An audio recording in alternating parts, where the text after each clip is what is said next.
सुंदर, अप्रतिम, मनमोहक सौभाग्य अलंकार मंगळसूत्र महोत्सव 100% जीएसटी फ्री. मयूर अलंकार, सराफ बाजार आणि गंगापूर रोड, नाशिक. ताज्या बातम्यांसाठी नाशिक न्यूजच्या YouTube चॅनलला सबस्क्राईब करा आणि बेल आयकॉनला प्रेस करा.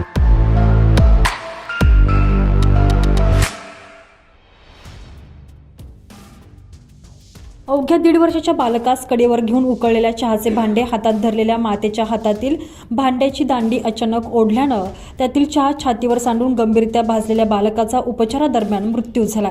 जेल रोड येथे घडलेल्या या घटनेतील जखमी बालकावर 12 दिवसांपासून उपचार सुरू होते. अखेर त्याची मृत्यूशी सुरू असलेली झुंज अपयशी ठरली. ओरान मुसा शेख असं या दुर्दैवी बाळाचं नाव आहे. जेल रोडच्या कॅनल रोड भागातील दत्त मंदिर भागात गेल्या गुरुवारी सायंकाळी ही घटना घडलेली होती. याबाबत उपनगर पोलिसात अकस्मात मृत्यूची नोंद करण्यात आली. यानुसार 6 फेब्रुवारीला घरात खेळत असणाऱ्या 1.5 वर्षीय ओरान हट्ट धरत आईच्या कडेवर बसला. सायंकाळी 6 वाजता त्याच्या घरच्यांसाठी चहा तयार करत होती. चहाचे भांडे हातात धरले असता अचानक ओराननं भांड्याची दांडी ओढली. उकळता चहा त्याच्या छाती आणि पोटावर सांडल्यानं तो 25% भाजला. कुटुंबानं त्याला मुंबई नाका येथील खासगी रुग्णालयात तातडीनं दाखल केलं. उपचारादरम्यान प्रकृतीत काहीशी सुधारणा होत असतानाच मंगळवारी दुपारी त्याचा दुर्दैवी मृत्यू झाला.